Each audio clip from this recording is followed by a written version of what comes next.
Comparing democratic socialism to traditional socialism, or, God forbid, communism, is fear-mongering, it's inaccurate.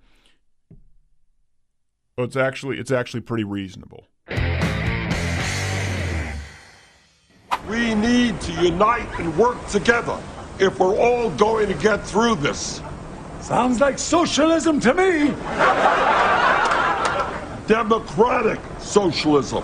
What's the difference? Huge difference. Except that it's not. Here's Bernie Sanders when asked, describing democratic socialism. And what democratic socialism is about is saying that it is immoral and wrong that the top 0.1% in this country own almost 90%, own almost as much wealth as the bottom 90%. You see every other major country providing health care to all people as a right, except the United States. Those are some of the principles that I believe in, and I think we should look to countries like Denmark, like Sweden, and Norway, and learn from what they have accomplished for their working people. Okay, this is pivotal because there's a myth going around that democratic socialism is inherently different from traditional socialism. Bernie Sanders did not articulate a worldview there at all. He just pointed to things that have existed since the beginning of time, told you that you should be angry, that you deserve stuff, and presented you with a Christmas wish list. That's not a worldview, that's how you buy votes. It's time for Who Do You Trust? Hubba, hubba, hubba. Money, money, money. Who do you trust? Me? I'm giving away free money. Allow me to contrast. If someone asked me, what is conservatism or federalism or constitutionalism, whatever you want to call it? It's pretty simple. My worldview inherently believes that individuals, when left and given the freedom to make their own decisions, tend to do so more effectively than government bureaucrats in Washington. Also, I believe that it is morally imperative to provide people with said freedom and liberties. That's it. That's it. I didn't promise you any free shit. And we'll get into the nitty-gritty, but the macro is first because we'll come back to reference this. Of the two worldviews, there is only one that allows and acknowledges human nature, and one that necessitates humans be inherently altruistic, particularly those in government with a D next to their name, completely immune to corruption. I have brought peace, freedom, justice, and security to my new empire. Your new empire? Don't make me kill you. Whereas my worldview allows for the human nature of some people being good, some people being turd nuggets, and allowing them to make their own decisions and the invisible hand of market forces to mitigate the damage as opposed to the damage that can be done in a centralized power. I'm your king. Well, I didn't vote for you. You don't vote for kings. So right away, before we get into the nerdy math, and we will, you have to decide what it is that you believe. Because right away, the democratic socialists will try and poke holes in your argument. What a lot of people may not realize is that America is kind of already a socialist country. Some of the most obvious are things like Medicare and Social Security, Free K-12 education, national parks, prisons and the whole justice system, the Postal Service, disposal of your toilet waste. even the Army are all socialist programs. Leftists inevitably try and paint you into the corner that anything provided by government at all equates to socialism. And that comes back to the worldview. You need to understand what is the legitimate role of government, particularly in the United States. Honestly, have you ever asked yourself that fundamental question? Everything stems from it. The good thing is we have pretty clear blueprints. The Constitution is how, the Declaration of Independence is why. Definitely read those. Allow me to give you an analogy that my dad provided with me and I think is appropriate here. The role of the government, as per the documents that we have, is very similar to that of a hockey referee. Specifically hockey, you'll see why in a second. The job of a hockey referee is to ensure the safety of the players and ensure people are obeying the rules in a way that keeps the pace of the game. Keeping the players, i.e. the citizens, safe. That would mean that the military, some form of police force, is of course a legitimate role of government. Having regulations in place to ensure that people don't steal or screw other people, of course that's a legitimate role of government. Anything beyond that purview is considered incidental, and the referee in hockey keeps his whistle in his pocket. Also, there's a certain element of self-regulation to hockey not seen in other sports, which one can appreciate. Two dropping as Spencer comes in and he goes down. Contrast that with the European socialists in soccer. It's a very clearly defined role. The referee's job is not to pick winners, losers, high scorers, to provide medical assistance, to be a water boy or a cheerleader, or even to draft the teams. So I don't want to get too far off into the weeds, but I find it funny that democratic socialists use the post office as an example for success. The post office was awful until, surprise, FedEx provided competition. Overnight shipping, 2-day shipping, it didn't exist. It got there when it got there, you hoped. Also, before FedEx, tracking numbers didn't exist. That was your post office. You want to see government-run healthcare? Take that and add cancer. Schools are another example. Your parents were raised without a federal Department of Education. They still had public schools. They were funded by their municipalities and their states. And guess what? Results are pretty similar. Most of your parents are smarter than you. And that's the beauty, again, of the worldview of constitutionalism. There's a very limited role of the federal government in D.C., but states and municipalities have the right to enact government services that the federal government does not. If one state wants to tax you out of existence to provide schools and free weed to everybody, they're free to do so, just as surely a decent state doesn't have to. Again, when accounting for human nature, you want a decentralization of government power. This groundwork has to be laid here because it's pivotal that you understand the difference between your opinion, how you would like systems to work, versus how they are legally designed to operate. So to be fair, let's go to Democratic Socialists of America and their description of democratic socialism. Democratic socialists believe that both the economy and society should be run democratically to meet public needs, not to make profits for a few. Now, right away, they say that because people hear democracy and believe that it's somehow inherently noble, and subconsciously delineates between socialism and democratic socialism. There is no difference. It's why Vladimir Lenin famously said, "Democracy is indispensable to socialism." So you may want those things, but right off the bat, the United States is not a democracy. It was never designed to be a democracy, and it will never be a democracy so long as the Constitution stands. The United States has always been a constitutional representative republic.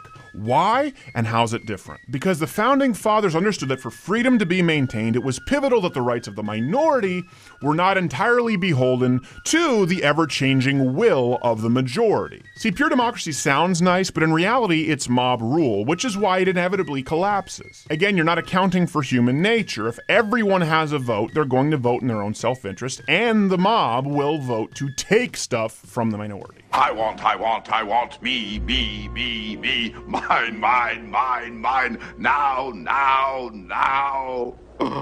Good example would be when people first came to the United States in colonies under John Smith. Prager University has a great video on this. Originally, the goal was the betterment of the community, not the individuals. So grain, food, resources were communal, and people took what they needed. What inevitably happened is some people were more productive than others, and the system began collapsing and people starved. That invariably happens with some model of socialism. It's just a matter of time. And when that time comes, you have a decision to make. Either you go to full-fledged communism, where the government has to control all aspects of commerce, or you go the other way, free market enterprise capitalism, which is what John Smith did, saying, okay, this isn't working, everyone, you're in charge of yourself, and prompted the famous phrase, "He who does not work does not eat," which he was quoting from the Bible. Yada, yada, yada. Fast forward hundreds of years, you have an iPhone 6.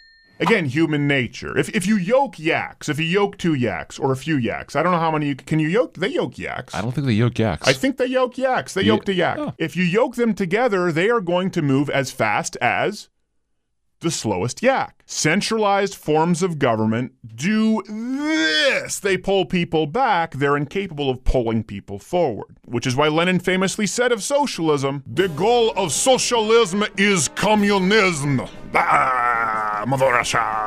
Okay, let's go right back to the Democratic Socialists' own website. Democratic Socialists do not want to create an all-powerful government bureaucracy. Today, corporate executives who answer only to themselves and a few wealthy stockholders make basic economic decisions affecting millions of people. We believe that the workers and consumers who are affected by economic institutions should own and control them. Own and control them.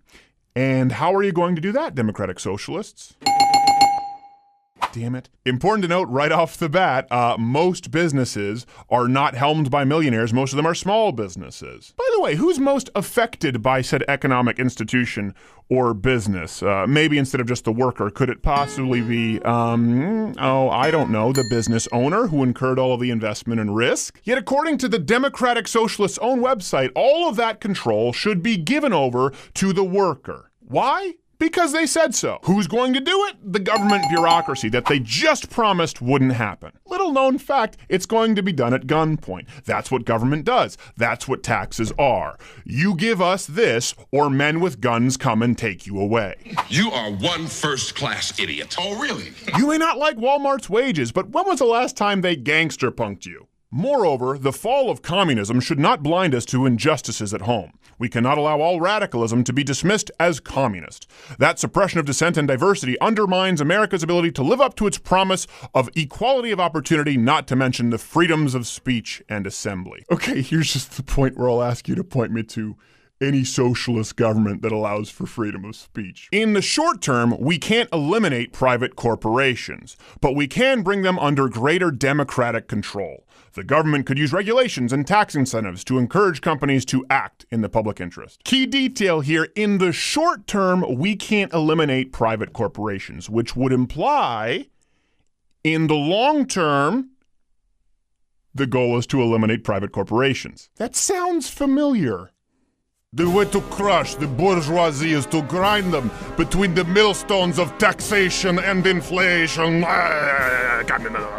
Thanks, Cutout Lenin, for refreshing my memory. So the goal is to discourage companies from acting in the interest of you, the consumer, in order to appease the social justice worker, which is funny because it's counteracted by another point on this very page. We don't agree with the capitalist assumption that starvation or greed are the only reasons people work. People enjoy their work if it is meaningful and enhances their lives. So right before this, the Democratic Socialists tell you how they're going to force your company to produce and operate, and then in the very next paragraph tell you, oh no, but we believe that if people are left to their own nature, they truly enjoy work, specifically the work that we force you to do. People will love the forced work we give them. Although a long-term goal of socialism is to eliminate all but the most enjoyable kinds of labor, we recognize that unappealing jobs will long remain.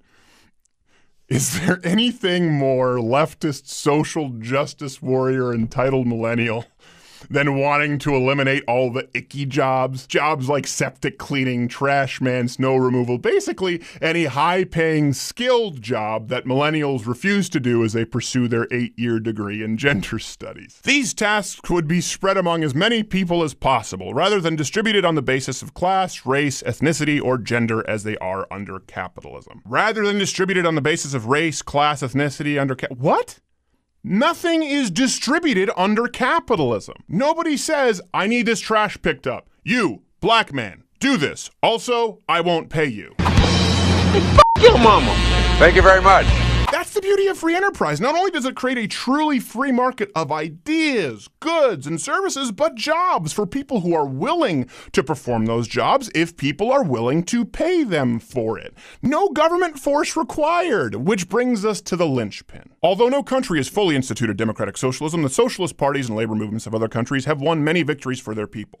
We can learn from the comprehensive welfare state maintained by the Swedes, from Canada's national healthcare system, France's nationwide childcare program, and Nicaragua's literacy programs. See, this is what every failed economic system does, whether it's communism, socialism, or democratic socialism. It would work, just nobody else has done it yet. All the other people didn't do it right, but I will. And then they cherry pick data from individual facets of countries in order to make their point. Like Nicaragua's literacy program. Okay, why don't you talk about their GDP? Canada's nationalized healthcare system? Why don't you talk about the crushing debt in the Supreme Court case that ruled it a violation of human rights in 2005? Sweden? It's now the rape capital of the Western world and on the verge of cultural and economic collapse. Good for you, Sweden. You finally pulled one out.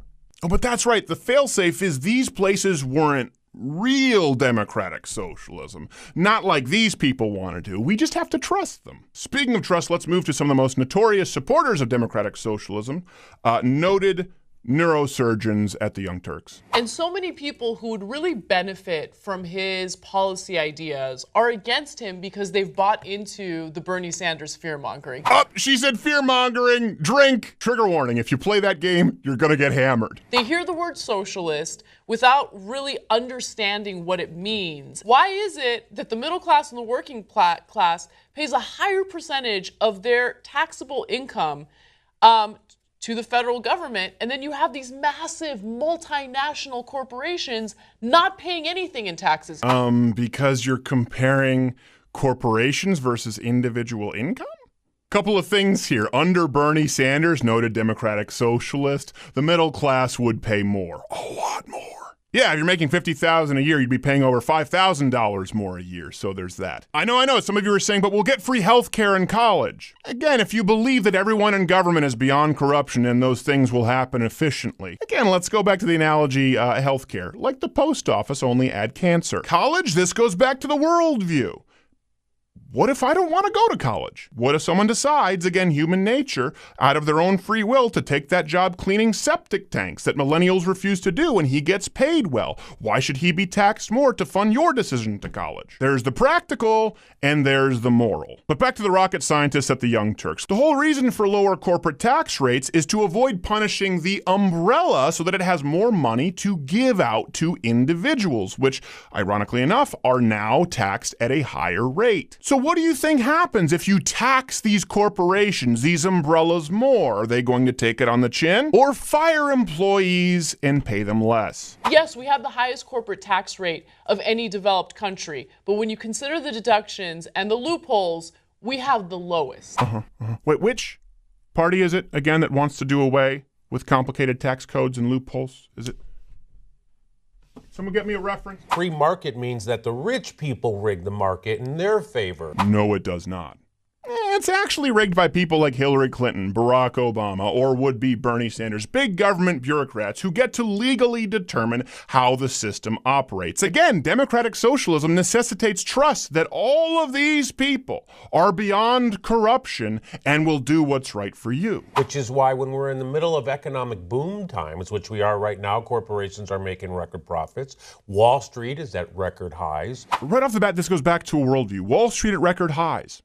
So, equities are the single greatest wealth creation tool that have been afforded to a populace since ever. If you have a 401k, retirement, you've invested it all, guess what? You want Wall Street to do well. Bailing out Wall Street is bad. We agree. But Wall Street doing well is not inherently bad for the middle class. In 2009, largely inspired by a rant from Rick Santelli against the big Wall Street bailouts, Tea Partiers protested big government and crony capitalism long before Young Turks or Bernie Sanders came around calling them racists. Occupy Wall Street? They're just copycats who smoked more weed. Debauchery, violence, murder, suicide, and the ultimate end of the marijuana addict. Hopeless insanity.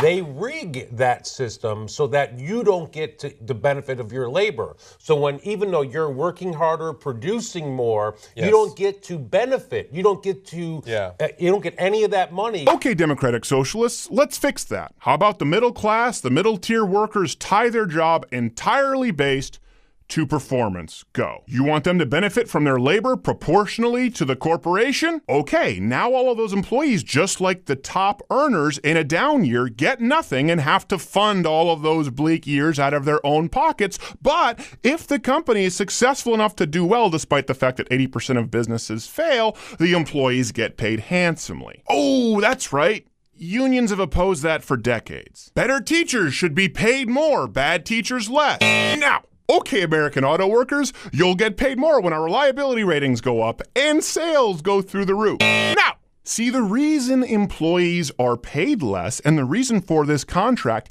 is because unlike the business owner, creator, innovator, you decided to forego the risk in order to receive financial security. It's a choice you made. You didn't start the business. You didn't risk your livelihood. You collected a check regardless of annual profits from someone who did. What are they going to do with that disposable income?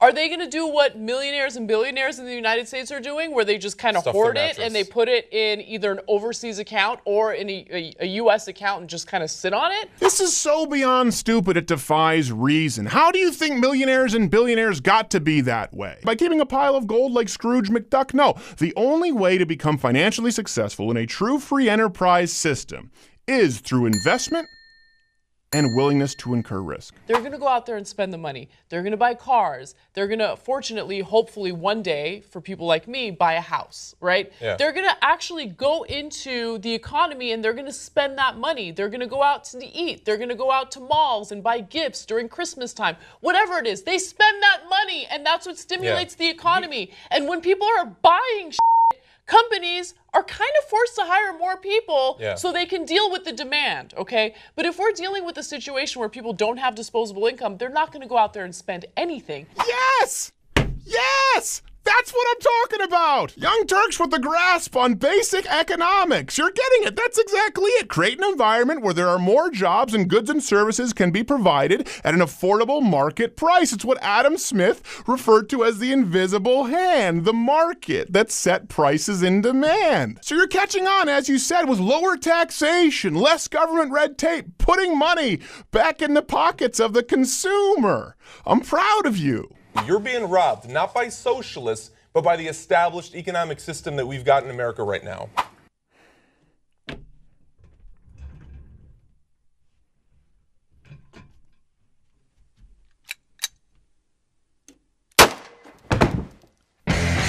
you like this video, subscribe. Also, my producer, Not Gay Jared, does fine work. He's in need of employment. I recommend him highly.